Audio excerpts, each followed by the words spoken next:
some stuff too, like the swag and like the Eppendorf Pipette pen and all the gift certificates. So with that, I'll pass it to Alicia and let me know if you guys need anything else. Thank you.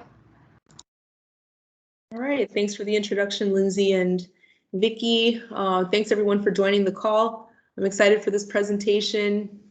I have my team here on this web call that will be answering questions in the chat. If the eLab team could just wave so everybody knows who you are, Ethan, Z, Carl, thanks. So yeah, we want to make this interactive, so please feel free to engage and ask questions in the chat. I'll give a brief PowerPoint presentation to get us started, so just a quick introduction, and then we will jump into the demo of the system. My name is Alicia Simmons. I'm the West Coast Key Account Manager. I'm in Southern California, so I'm very close by. So after the introduction, yeah, we'll go into the demo and talk about the 3 main modules that we have, eLabJournal, eLab Inventory, and eLab Protocols. And then, as Vicky said, we'll finish up with the Kahoot quiz where you can win some prizes. So we'll just start with the intro of Bioitech and eLabNext. So today we'll be discussing the important topic of lab digitization. For some on the call, this may be a completely new topic, while others may already be completely digitized or digitized to some extent.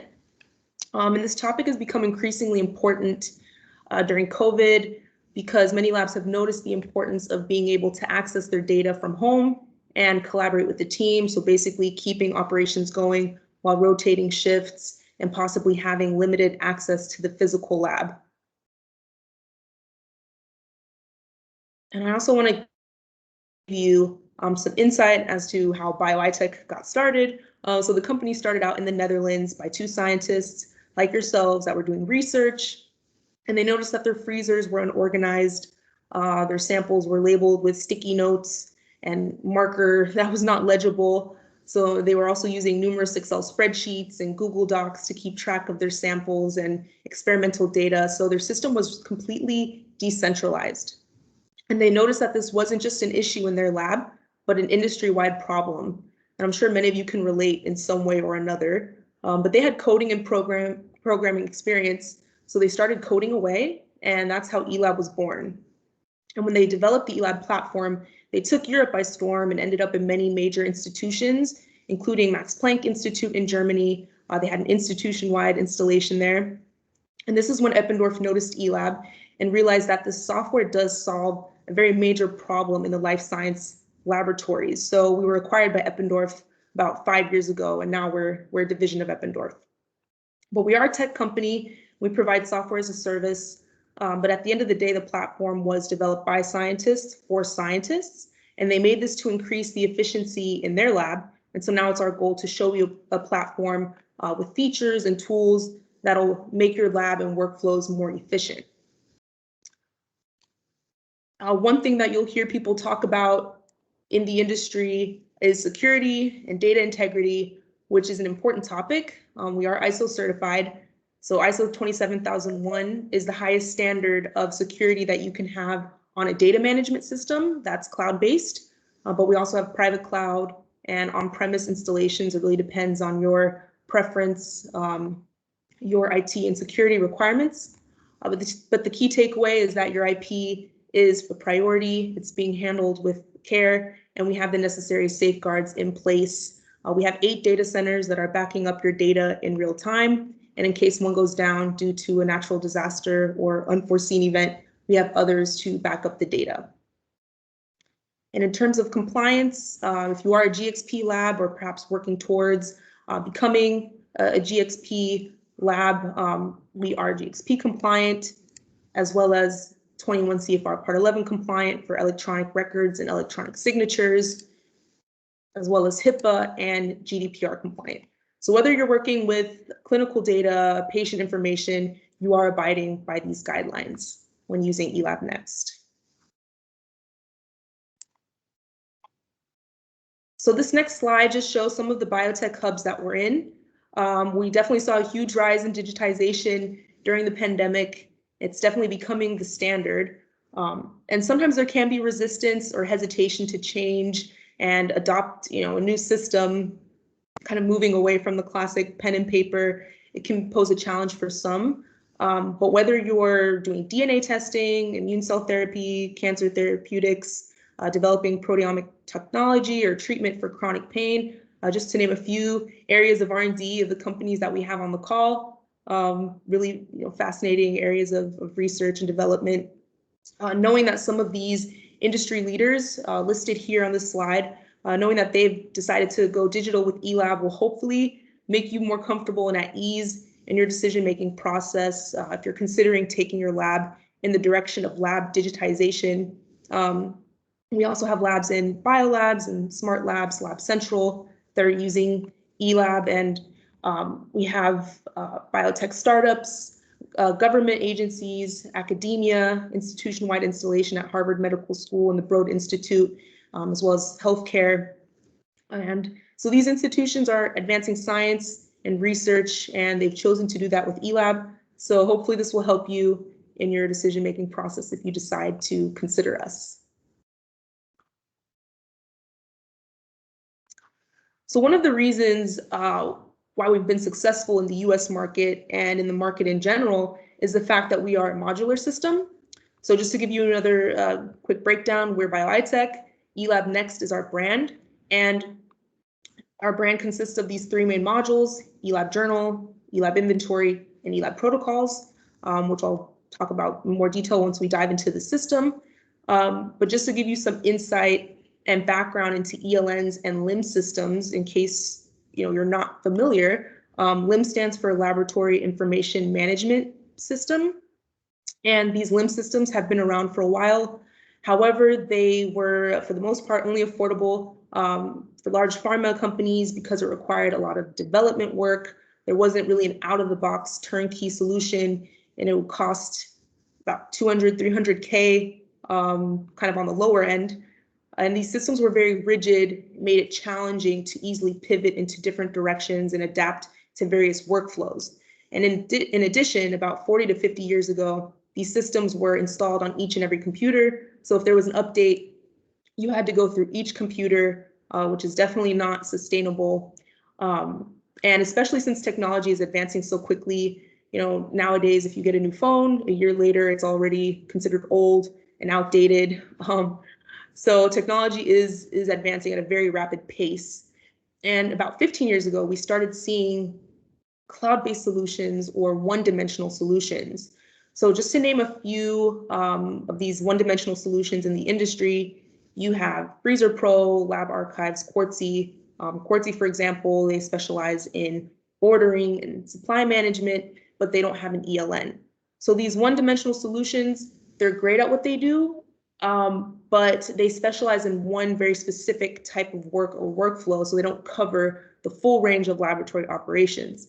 So you may end up with 4 to 5 different programs that can't communicate with one another. So again, you're looking at a very decentralized platform. So we saw the need in the industry to have a centralized platform where you have various building blocks that you can utilize based on your research needs, so it adapts to your workflow. So whether you are managing your protocols, maybe you have the Eppendorf rack scan, if you're a high throughput lab, that is able to interface with eLabNext. Then you have your electronic lab notebook. We have sample management, supplies and ordering, as well as automation and robotics. We have a mobile app for iOS and Android. And of course, you can incorporate your label printers.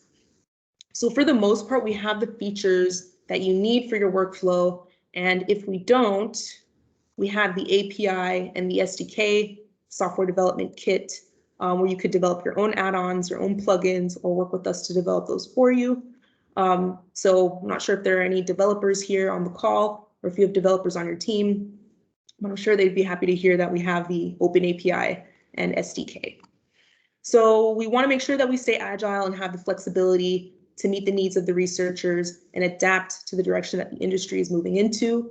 We also have a marketplace, and I'll show you that as well once we dive into the system. And lastly, this is our team, our US team. We all have a science or tech background. Our main office is in Massachusetts. This is our Framingham office here, and this is the Cambridge office. Those of you who have been to Cambridge, you probably recognize this building.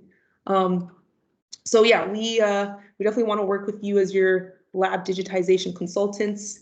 So now let's just jump into the demo of the system.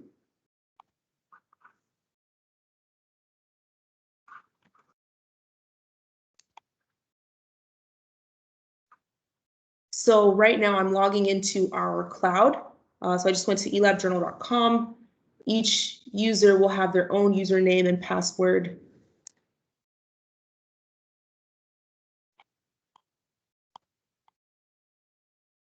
So this is the dashboard. I know there's a lot going on here. So first I'm going to focus on this white admin panel here, go into the group, show you how to set up the users and the user roles.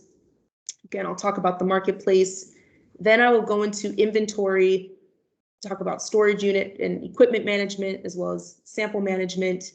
Then I will go into the supplies module, and then I will touch on the procedures, how you can keep track of your protocols. And then lastly, I will go into the journal and show you how all of these modules form one comprehensive platform.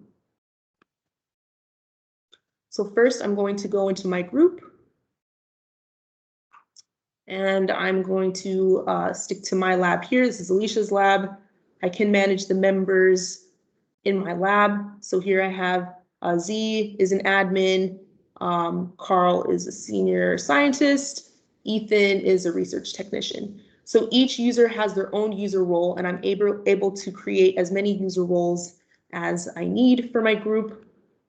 And each user role has their own set of permissions.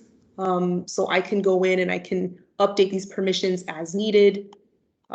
So I can give, let's say, my postdoc the full range of permissions, just same as the admin, and I can add as many as I need.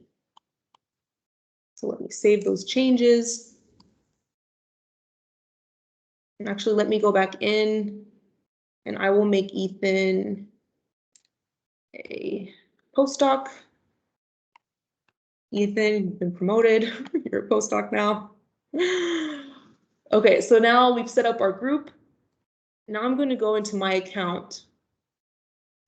And this is something that we like to stress for groups to set up right from the get-go: their language, the time zone, the time, and the date format. So this is the system's first attempt of having you create basically one uniform time and date format. So it's the same across the board, so that all the time and date stamps are the same. So there's no confusion. If you have an international team, depending on where you're from, the day and month could be switched. So 3/4 could be March or April. That can get a bit confusing. So the system will help you out in that respect.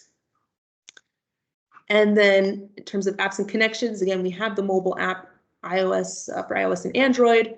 We have these add-ons here, eLab Web Edit, which I will talk about more once we go into the journal. I can enable two-step verification if I want that added security. I can enable that as well. So now I'm going to go into the marketplace. And this is basically like the App Store for eLab. All of these add-ons are free of charge. I'm not going to go into all of them in detail. I'm just going to point a couple out.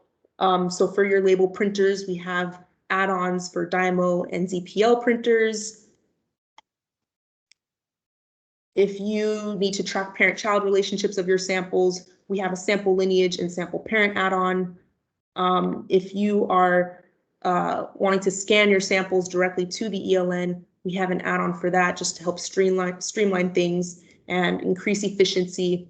So this marketplace is only going to grow. We're going to add more add-ons. So this really makes us future-proof, because we'll continuously build our marketplace, add third-party add-ons as well. So it makes eLab a more powerful tool to be able to utilize all these add-ons.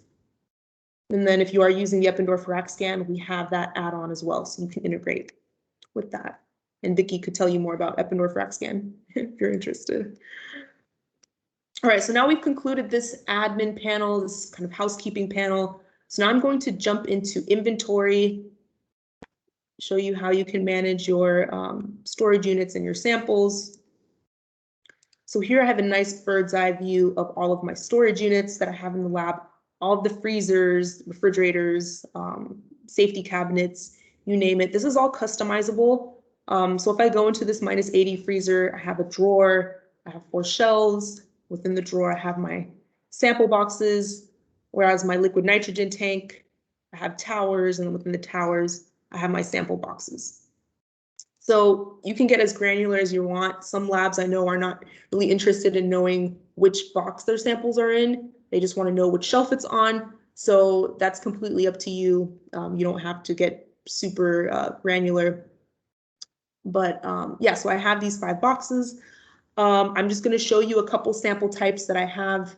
I have a cell line and my HeLa cells, and I'm keeping track of the growth properties, the stage that cell is in, the cell type, the passage number, the organism, and the culture media. And I've even included an image of that cell line and the receive date, which tests I need to conduct for this specific cell line. Now, if I go back and I look at this tissue sample, I'm keeping track of a different set of specifications. I have a tissue ID, I have the status of that tissue, when the tissue was collected, the tissue type, the preservation method, and the tissue source. So each sample can have its own unique profile based on what information you're trying to keep track of. So you create this profile for your samples.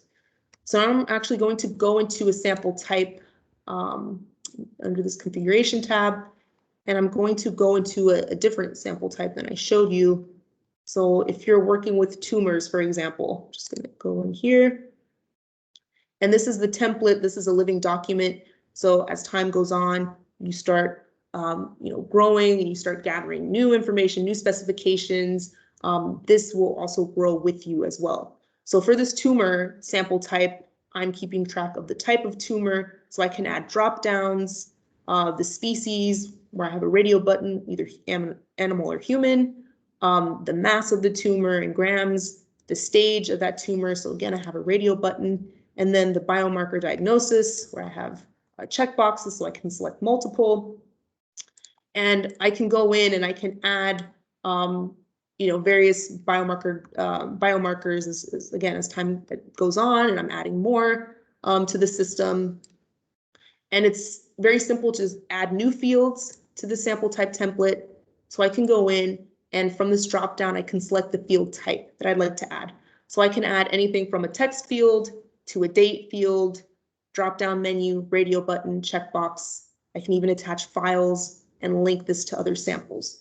So now I'll just add a couple fields. So maybe I want to see when the sample was received. So I've added this date field, and then I'll add a drop-down menu, say the site where the sample was processed. And I will just say either Biolabs San Diego or Biolabs LA. I can even make this a required field, and I can add a default value as well. So let me just make Biolabs San Diego the default value. And keep in mind, you can ask questions in the chat as questions come up. So let me save this. So now I've added a drop down here, no coding or programming experience necessary to build these sample type templates. It's really that easy to just simply add these new fields. So now let's say I'm happy with my sample type template. I'm ready to collect samples and start adding them to the system. So I'm going to close this, go back to my inventory.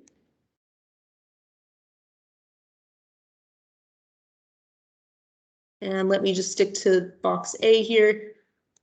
And I will select this location here in row 4 and select my tumor sample. I'll create a series. So let's say I've received 5 tumor samples. I'm just going to call this tumor XYZ. And now I can begin filling in this page right here. So I can select the type of tumor, the species, stage, when was the sample received, and the process site. So I'll say Biolab San Diego. So now I'll save and close.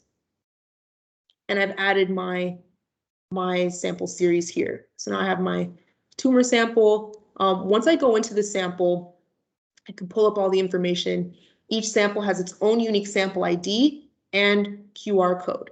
So if you are using labels, you can create a label template in the system and you can simply print that label. So let's say I have a template here. I can simply print the label, scan the QR code using the mobile app, and pull up all the sample information, move the sample around instead of logging into the system. It just makes things a lot easier. I can clone the sample if I'm creating aliquots, so it's pretty much just a simple copy paste.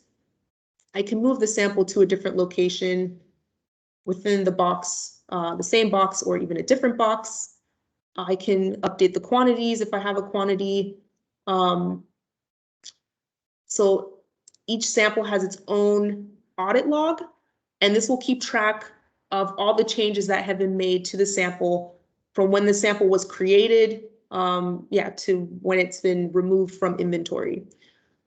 And I just want to note here that there are no hard deletes in the system. So if I do delete the sample, it will simply move to the archive. So now I've removed, I moved it here. So now I've moved the sample to the sample archive, and I can still pull up all of the sample information. So here's my tumor sample. It has this red outline to show me that it's been archived, but I can see where the original location was and still access all of that data.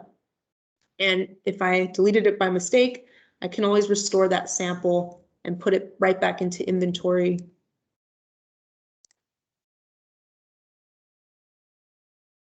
And even that will show up in the audit log.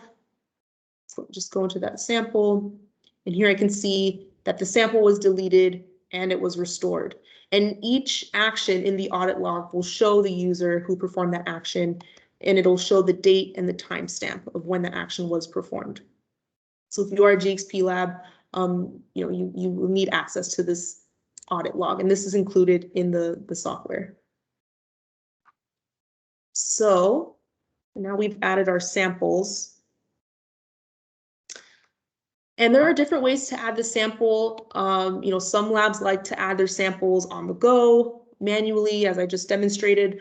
Other labs like to collect all of their samples and then do a bulk import. We have that option as well. In the sample list view, you can do a bulk import using a CSV file. If you want to update and upload hundreds of samples at a time, you can do that. Or you can automate it through HL7. If that's something that you are interested in. So it's really up to you how you want to upload your samples and add them to the system. So as time goes on, you have thousands of samples in the system and you want to be able to find those samples. It will be somewhat tedious to go in and search them by name. So I'll just show you an example. My HeLa cells, I have a lot of cells here, so I could be scrolling for days just trying to find my samples. So that would be the first level of searching. Would just be to do a quick search here. If I search for biolabs, the system will pull up those tumor samples. So all the metadata that you're adding, that you're tracking, is searchable. So anything that you add, any specification, I can search those texts here in the search bar, and it'll pull up those samples that are associated with the sample. The next level of searching, there's a question in the chat. First question, thanks, Laura. So the next level of searching would be to go into the sample list and to use these quick filters. So you can search by user, specific sample type. So if I want to find my tumor samples, I can pull up those using this quick filter, or I can search by storage unit. So that's the next level of searching. If I want to get even more specific, I can go into this advanced search. button. And this is really the bread and butter of searching, because you can get very, very detailed here. So I will just search for my tumor sample. And now I have these sample fields that I can search. So I can search for the tumor type. So I want to search for all the brain tumors. Then I can search for a specific stage. So I selected stage 1. So I can add all of these conditions. And now I can run my search and those samples should show up. Yeah, so now I found all of those samples that meet that search criteria. From here, I can do a number of things. I can select all those samples. I can export those to a CSV file, or I can do a number of sample actions. I can move them to a different location. I can print labels for those samples, remove them from inventory, or I can do a bulk edit and update a certain field for those samples. So that's the advanced search. And another thing that I can do is I can actually save that search. So if you're running a search on a daily or weekly basis, you're trying to find the same samples, you can save that search, give it a name, brain tumor. I'm just gonna type in the specifications here, the criteria, and AFP biomarker. So now I can save this search criteria, and now it'll show up in my search list.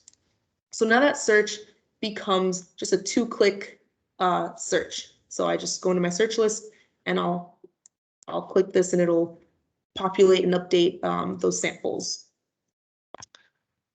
So that concludes the searching capabilities. So really the key takeaway here is that the system grows with you. The more that you add to the system, the more tools you'll have at your fingertips. Again, those sample specifications, that metadata is all searchable. And the last thing that I want to show for inventory is how to find free locations for samples. So if I am in this drawer and I need to find a free position or empty compartment, I can simply say, okay, I need to find a spot where I can enter 20 samples, and then it'll show me that first location where I can begin adding those 20 samples. And then I can also print compartment. So if I want to have an overview of my box, I can easily generate a PDF and just have this, wait till it's done loading. So I can have this overview of my box and it's all color coded based on the sample type.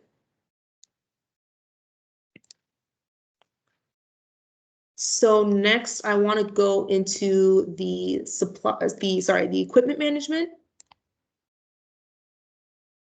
So here you're able to manage all your equipment, your centrifuges, your flow cytometers, HPLCs, master cyclers, you name it, whatever you have, you can manage it here in eLab.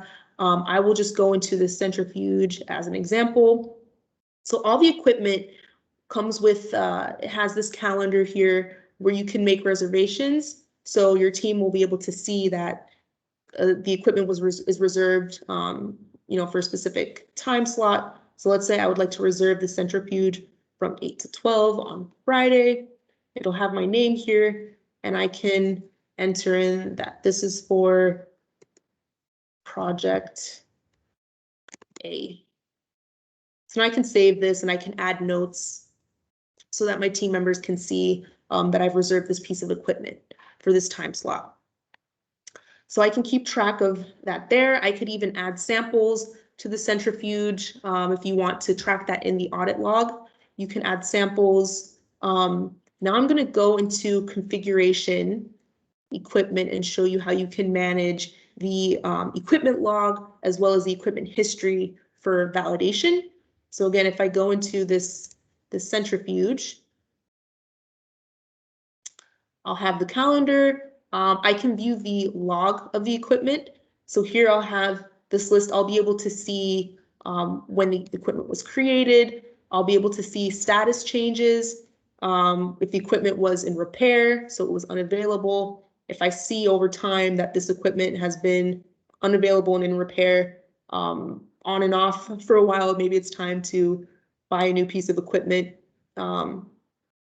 I can see that I created a validation file here. So this piece of equipment was validated, and I can simply go into this validate button, and I can enter the validation date and when it expires, and then I can attach the validation file. So this will help you keep track of when your validation is expiring, when you need to call the technician to come in and calibrate the equipment, or you can put Vicky's contact information so you know exactly who to reach out to. For all the equipment, it's very simple to create the equipment. If I just go into edit here, similar to the sample type template, you'll see it's all very template driven. I can keep track of the name of the equipment, the type of equipment, a description, who the managers are, so I know who to contact on my team. And then here I can add new fields, and I can add fields such as the serial number, model number, the technician contact, SOPs or cleaning procedures, or the manual, so I can upload files as well.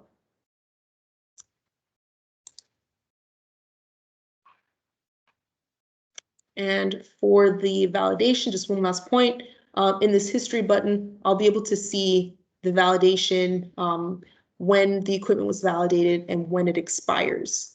And I'll be able to pull those validation reports as well.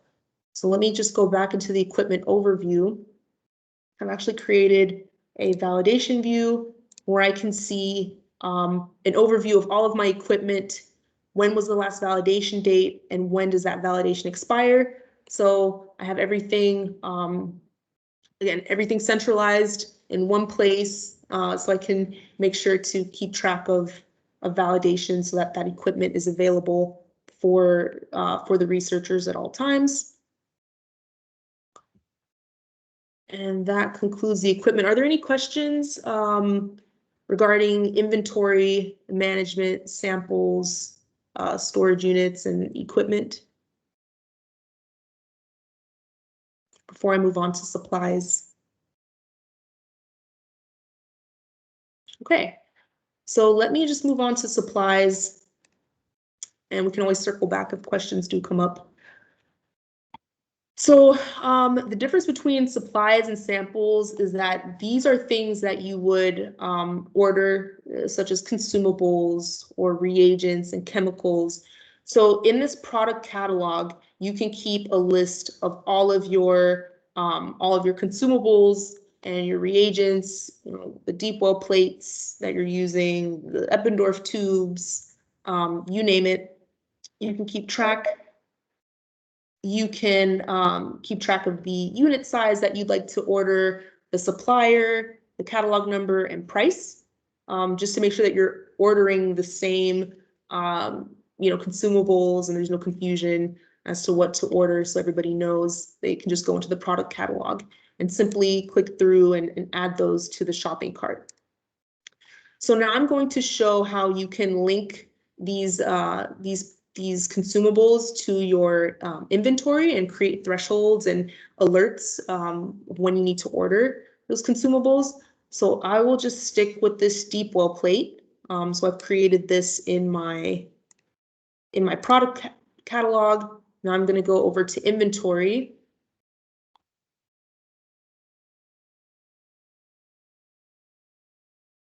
And I have this centralized location for my supply storage. So for all my consumables, I have 4 shelves here. So now I'm going to add a sample. The system calls it sample, but a sample could be anything. We have companies that are working with mice, so they add, a mouse sample type. Oh, hi, Jim.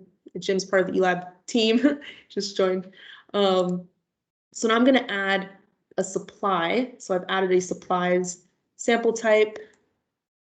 Let me proceed here. So now I'm going to add these deep well plates, and now I can fill in information, the supply type, catalog number, the supplier. So this is Eppendorf. I can add a hyperlink to the website as well. And now here I can create a threshold. So I can add a quantity. I want to make sure that I have 120 deep well plates at all times. And now I can link this consumable to my product catalog, to my supplies. So now I will select this deep well plate here, and I will enable a threshold.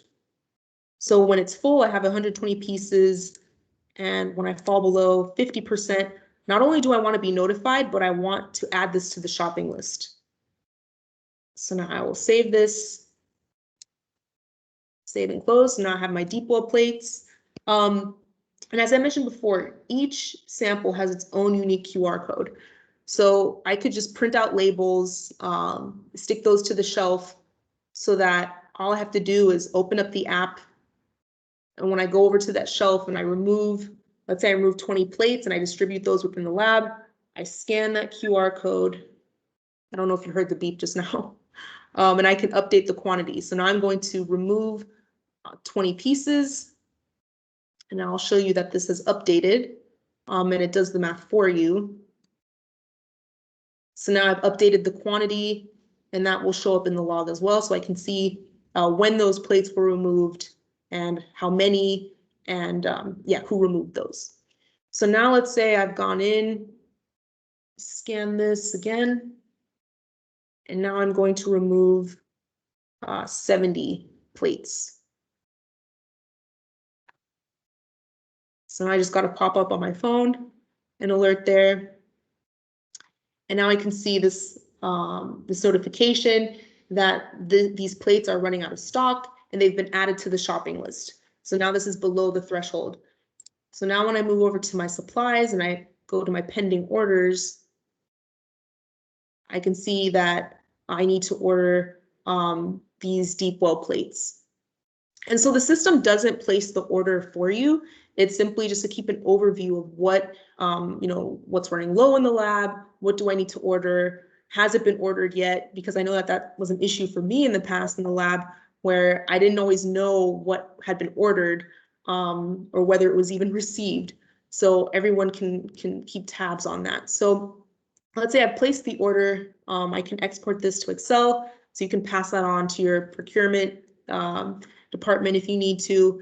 And now I can update the order status and say that is no longer pending, but it's been ordered. And so that will move along this chain right here.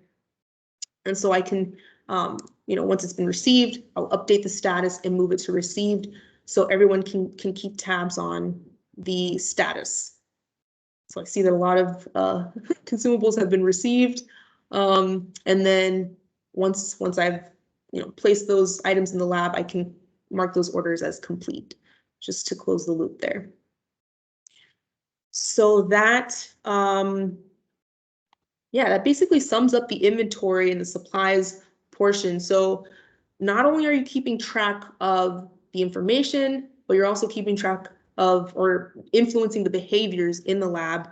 And yeah, so we've concluded the inventory portion of things, storage units, samples, supplies, and equipment. And we've set the foundation of the physical lab.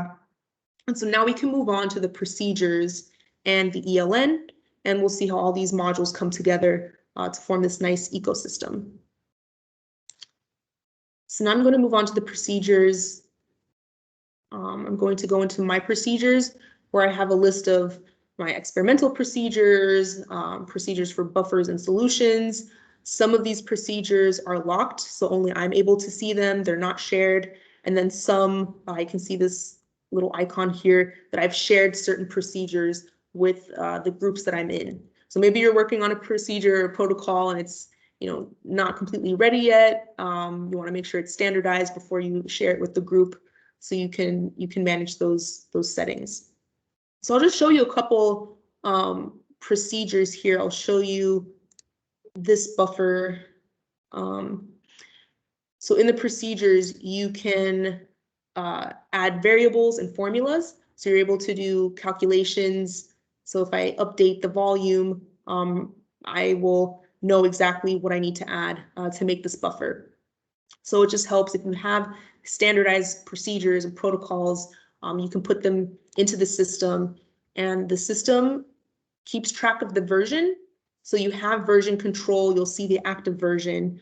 If I go into this experimental procedure, measurement of GFP and DNA content, I can see what I need to do here. I've added certain drop downs for incubation time and all of that. Once I edit a procedure, it goes into a draft mode. So it'll go from version 7 to draft. And now I can add a step. I'm just going to steal this one from Z. Z always does this. Have fun. So I'll save this step. And now I'll finalize this protocol. And once I finalize the protocol, it'll move from that draft version to the next active version. So now it's gone from version 7 to version 8. And I can keep track of all of the changes that have been made to this protocol in the version history. So now I can see that the changes from version 7 to version 8, I just added this final step here to make sure to have fun.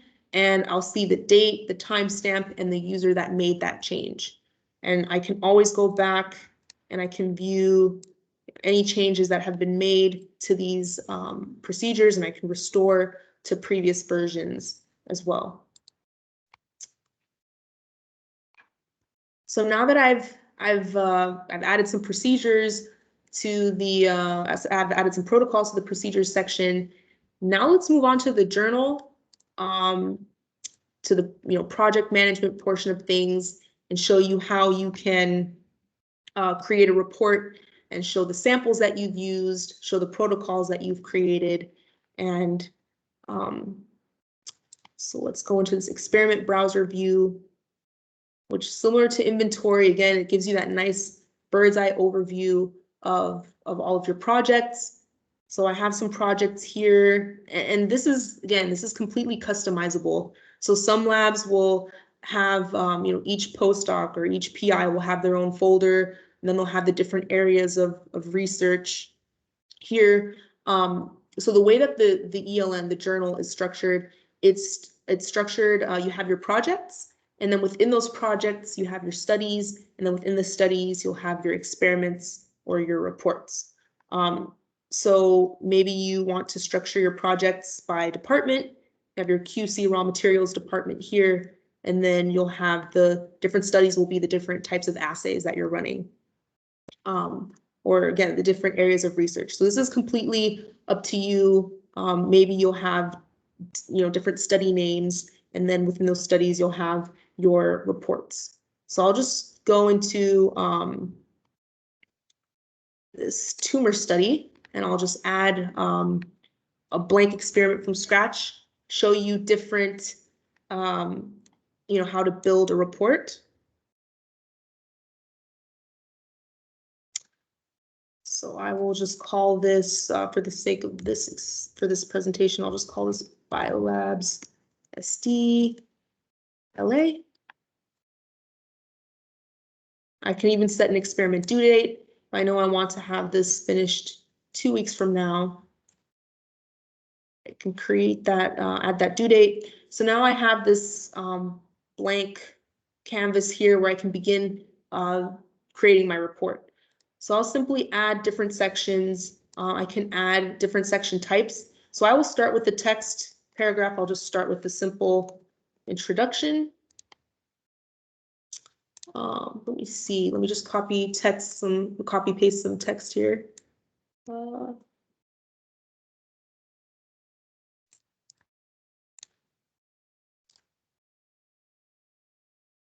so now I've added some text. I can even insert images. I'll just add an antibody. So I can add an image. Let me save this section. So now I have my introduction. And then I can continue to build my, my experiment. Now I can pull a procedure template from the procedures module. So now you can see how everything's coming together. I can pull from those templates. I will filter by category. So I'll just use this measurement of GFP and DNA content protocol. It'll show me the version, who the author is. I can select how many cells, the incubation time, and I can insert this protocol. Once I've inserted the protocol, let me just close these. Once I've inserted the protocol, I can still make changes and edit the protocol in the report. So this basically now becomes a text field. So I can remove certain steps, if I didn't perform those, and it doesn't affect the template. So let me save the section. Each section has its own history, again, its own audit trail. So you can always view the different versions and the changes that have been made to each section and restore to previous versions if necessary. And now we want to link the samples that we just generated. We want to link those samples to this experiment. So now this is where inventory ties into the journal. So now I can add my samples directly from inventory. So I can browse for those samples. I'll just search for biolabs. I will add the complete series. So now I've added my 5 tumor samples to this experiment. And when I select these samples, a new field has been created called experiment data. So now I can see which experiment these samples were used in. So this becomes a hyperlink. And so the information flow here is bidirectional. So I can access the data from the from inventory, or I can go into the experiment, go into the report, and find out which samples I was using. And I can find the location as well. And from here, and this is really nice because it saves time. If you are not putting your samples back into inventory, but you're discarding them, I can select those samples and I can archive those right from my experiment. So I don't have to navigate back to inventory. I can perform a number of sample actions directly here within the journal. And if you're generating samples from an experiment, you can also create a section for output samples. So now you can add samples and put them into inventory that you've created during your experiments. So let me add a couple more sections here. You can work with Excel online. You know that Excel is very important. So for data analysis, I'm just going to upload an existing file that I have. I'll just upload this very basic standard curve.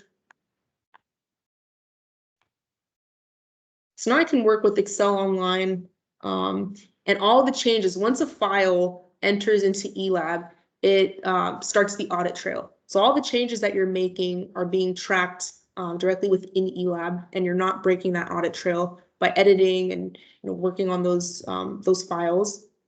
So now if I make changes here, I can save this. And so I can view the history and I can see that, changes have been made to those files, and I can view the file as well.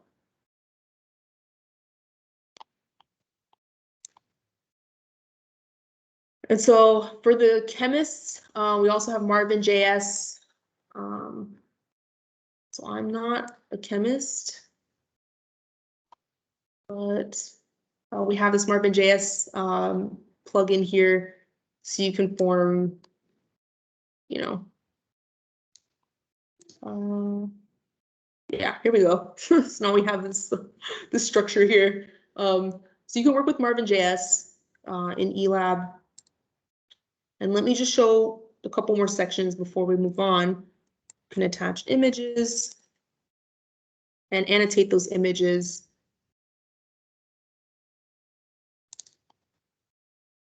So let me add this flow cytometer output here. Maybe I want to point something out, so I can hit this pencil button and I can begin annotating this image. So I can draw. So if I want to show something specific, or I want to add a pointer,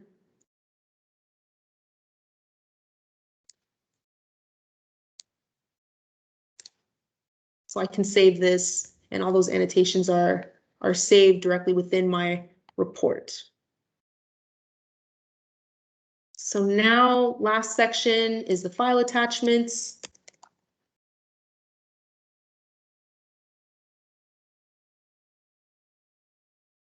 Let me add a couple of files here. Excel, Word, PDF. So now this is where eLab Web Edit comes in. eLab Web Edit allows you to attach files, and again, it'll keep track of that audit trail within eLab. So you're opening up the file in that program on your computer, but all of the edits, all of the changes are being tracked directly within eLab's audit trail. So I think that's about the last section that I'll show here.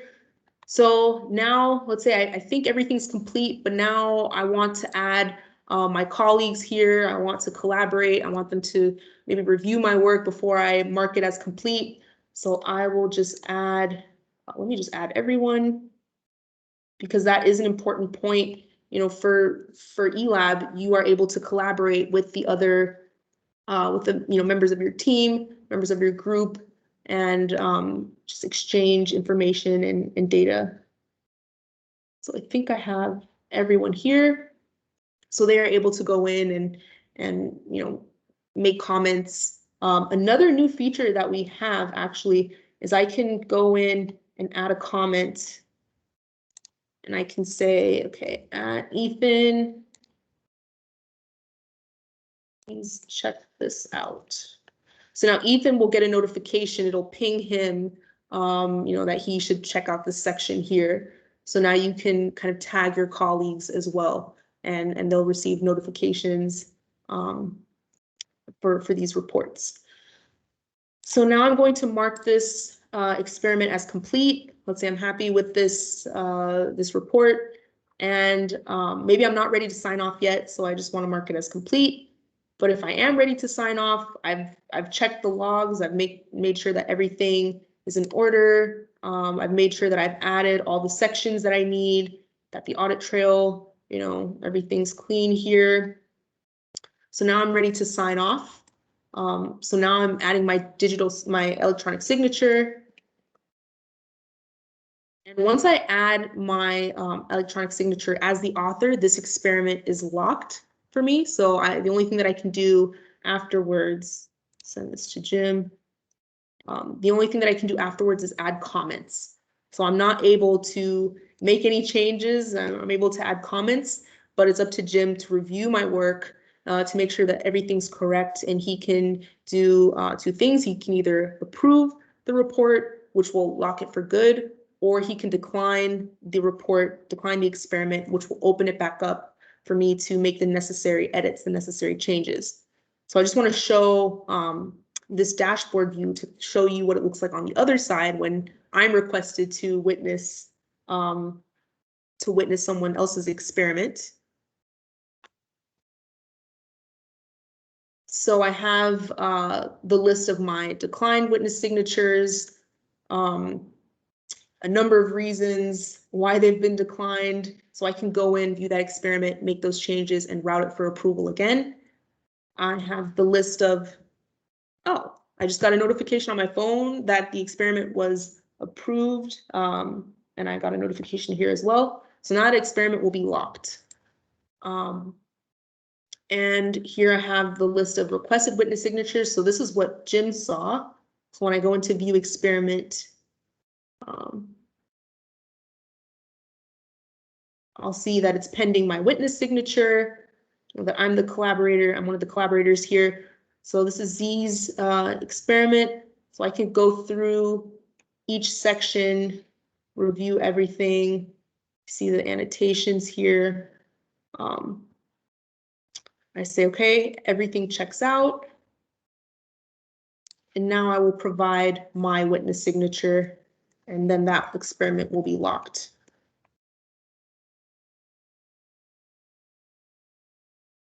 So now I've signed off on this experiment, and now no one can make any changes. So now I can see that it was witnessed by me, and I'll see the date and the timestamp. So one question that we get a lot of times is, how can you streamline data entry if you're running a number of experiments every day or every week? You don't want to go in and add each section the way that I just showed you. You want to create templates. So you can add experiment templates by going into configuration, experiment templates. I have a number of templates here. I can lock those at first, or I can, share those with the group. And I can add a new template, so I can start from scratch. I'll just show you one experiment template that I have here that's very general. So it just tells, the user that they need an introduction, they need to add the samples, the procedure, their data analysis, file attachments, images, and comments. Or I can be very specific, and I can actually create a template from an existing experiment.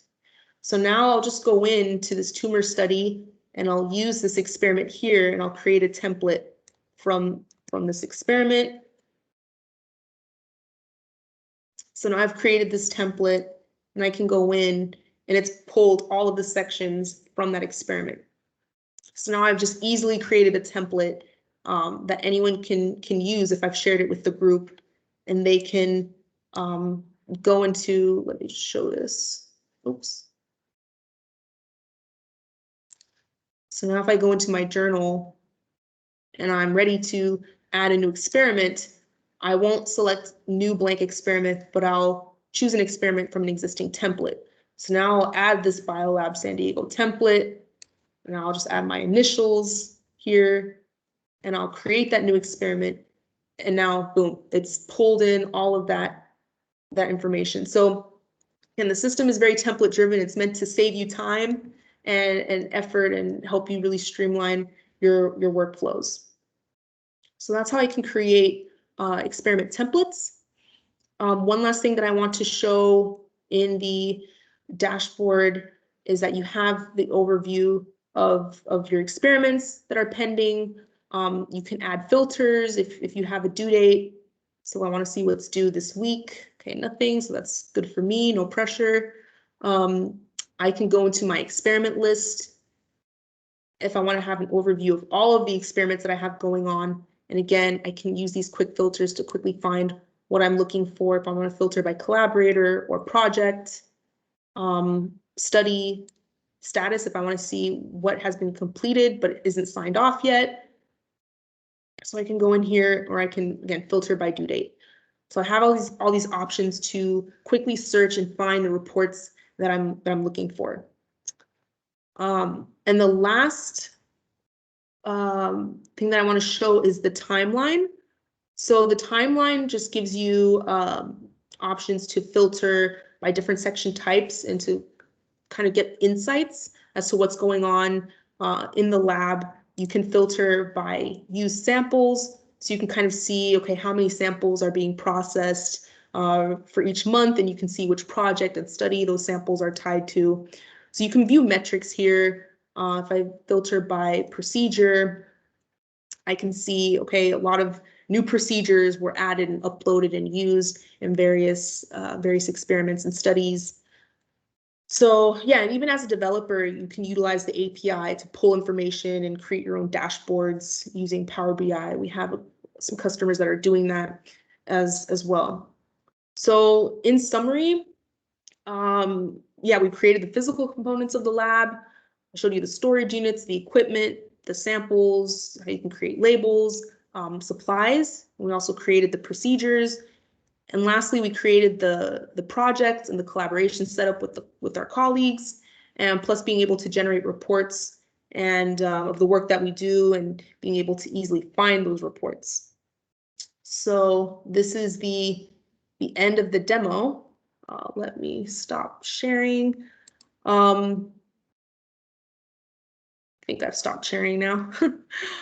So yeah, there are a lot of other specific features that we didn't cover, but we want to leave you with an idea of the importance of lab digitization. It's not just to keep track of the information or increase efficiency or stay compliant, but it's also to stay ahead of the direction that the world is moving into. And as technology progresses, these platforms become mandatory in many institutions. And this will help you to get investments or to apply for approval for a drug or whatever the case may be. So yeah, please feel free to reach out to us with your questions, run your workflows by us. We'll be happy to set up a quick call, quick meeting with you to learn more about your lab and your company and your workflow. So yeah, I think we're going to open up for Q&A now, unless all the questions have been addressed in the chat. So if there are no questions, then I'll hand it off to Vicky for the Kahoot quiz.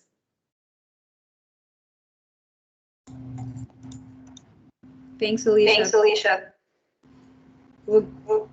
We can give it like a couple minutes for questions before we go into the trivia game. Sure thing. Yeah, so most of the questions were answered in the chat, but definitely, guys, if you have any questions, please ask now. I'm sure many of you are wondering what the cost is. That was one of the questions. It depends on several things. For example, how many people in your lab? Are you going for the on-premise installation, the private cloud, or the general cloud? These are all things that we can figure out via email and give you a ballpark pricing. Of course, general pricing is on our website, so you can check that out. But that's something that Alicia or I will follow up with and help you. And of course, if you are purchasing Eppendorf products, you qualify for even more discounts. So definitely let us know if you've purchased something in the last couple of months. We will still honor that discount and then help you guys out.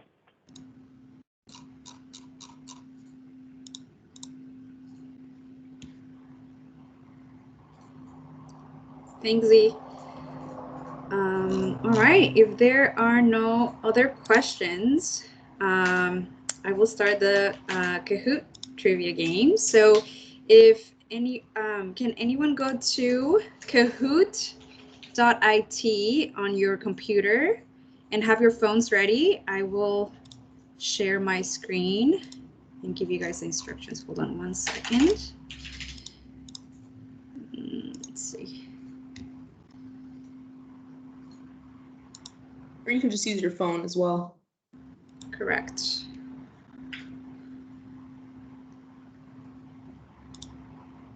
All right, can you guys see my screen? Yes. Perfect.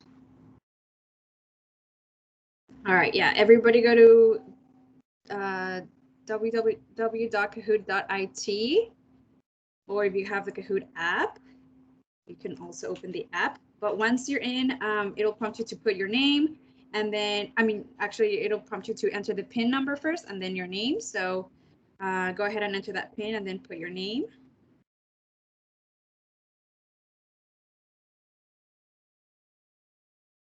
And once we have everyone in,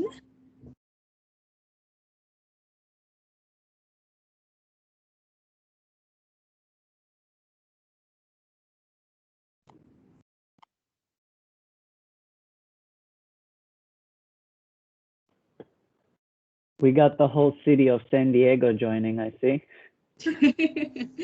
That's awesome.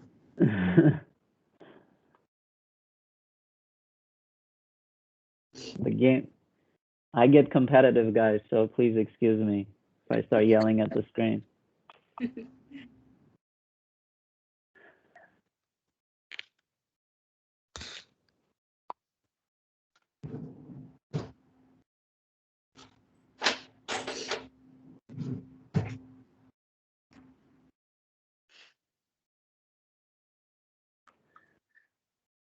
think that's it. Is that everyone? I think there's more. We'll give it a couple more minutes. I don't know if we have Lena on there. Yeah. I don't know if Mike wants to join. Yep. Mike. Lena, yep. Jean.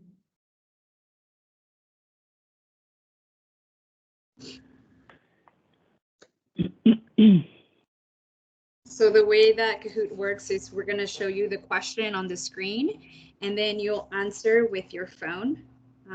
If it's a true or false question, it'll give you the option, or if it's a multiple choice question, it'll give you the options, and then you can choose your answer on your phone. And you'll have 20 seconds to answer. So obviously, if you have the most correct questions, you will be in first place, but also speed is very important too. So the faster you answer and if you get the correct answer, you also get a lot more points. So you gotta be fast. Are we still waiting for other people or? Yeah, I don't know if Demetra, Jimmy. Okay, there we go. See Carl.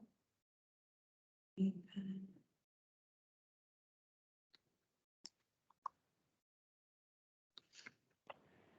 Yeah, Dimitri is DC, I'm guessing, so he's in. Yeah. Okay. Oop, we lost someone. I don't know. I think this is it. All right, guys. We're gonna start the game. So we're gonna have a couple of questions on eLab, some questions on biolabs, and in honor of May 4th, I know we're a couple days late. We're gonna have some Star Wars trivia questions, all right? And we can start. Start here.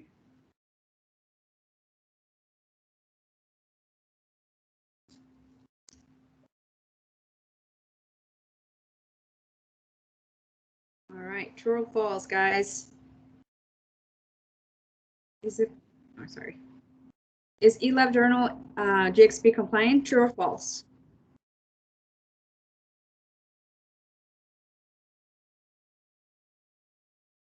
Good job, guys.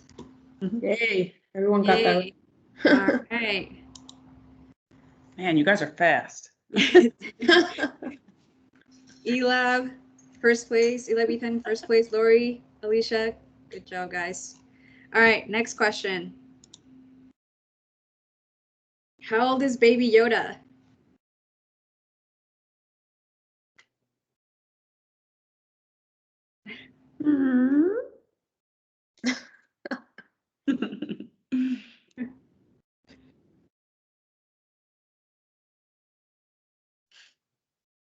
All right, we got 4 people get the right answer. eLab Ethan, killing it. Alicia, second place. eLab Carl, good job, guys.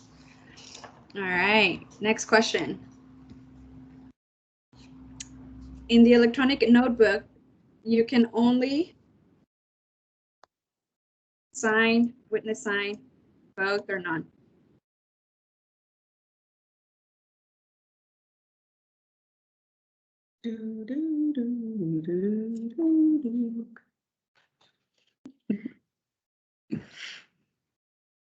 Good job, guys. Everybody was paying attention. All right. Alicia. Yeah. I never win this game. Maybe today's the day. Yes. All right, next. Where was the first biolabs location? Whoa, look at those fast answers. San Diego, Cambridge, LA, North Carolina.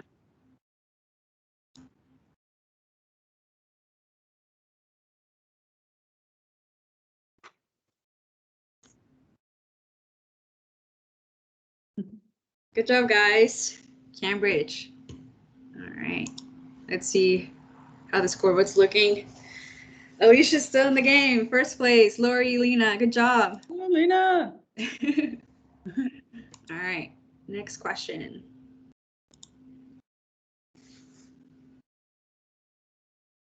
There's no audit trail in the ELN, only in the sample management. True or false?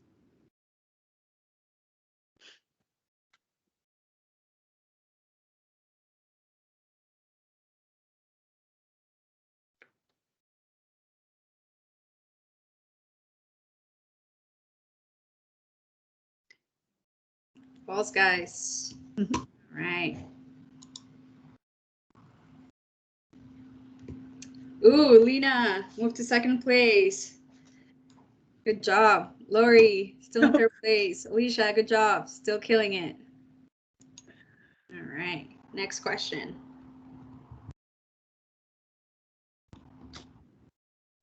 All right. What starfighter does Luke Skywalker pilot in Star Wars? And you hope that destroys the Death Star? A-wing, B-wing, Y-wing, X-wing. I have to guess on this one. I don't know. Oh, Nice. Lots of Star Wars fans, huh? It's the only way. it's the only way I know. Alicia's still killing it. Good job, Lena. Good job, eLab Carl. Awesome. Lena, you're right there, right behind Alicia. Rena, you got this. I know you got this. All right, next question. eLab inventory is fully synced with eLabJournal. True or false?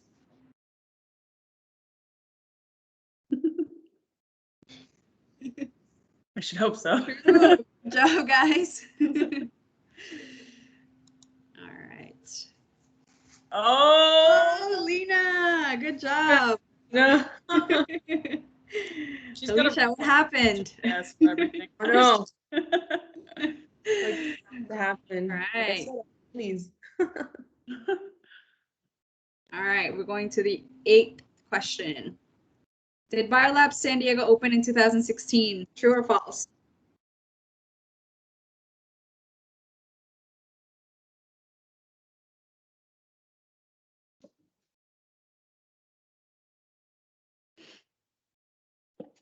True, guys. All right, let's see. Oh, nice. Lena, still keeping first place. Good job. Alicia, getting up there again. San Diego, we got a new 3rd place. We'll have to find out who that is because it's not me, so maybe it's Mike. The entire San Diego city, like Z said. Yeah. That'll change the gift cards. I know. All right, next question. You can print labels directly from eLab for your samples. True or false?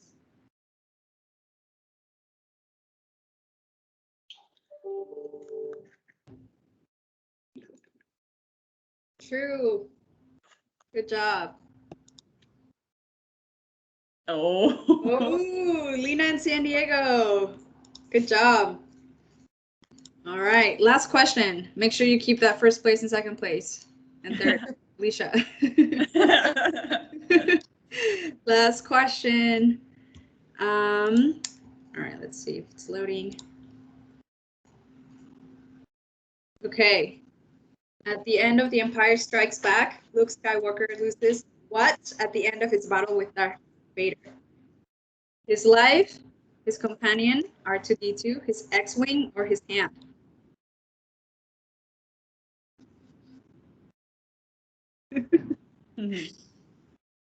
Nice. His hand. Good job, guys. All right. 3rd place. Oh, Lena. 2nd place, Lori. Good job. And 1st place, everybody clap your hands. Roll drums. Oh. San Diego. Awesome. I wouldn't need to know who San Diego is. I know. I don't have a way of seeing it. I think it's Mike. San Diego, would you like to reveal yourself? Yes, please reveal yourself in the Show chat. yourself. That's Mike. Mike. Nice. Is it Mike? Yeah, I think so. Nice. Good job, guys. Nice. Congrats, guys. Yeah, congrats. Can you guys send your name and your email in the chat so I can Mike. so I can Well, so your certificates? our last event, Mike won the what was it? The Lego challenge, remember? He's gone undefeated. Undefeated, I mean. Thanks, Laura.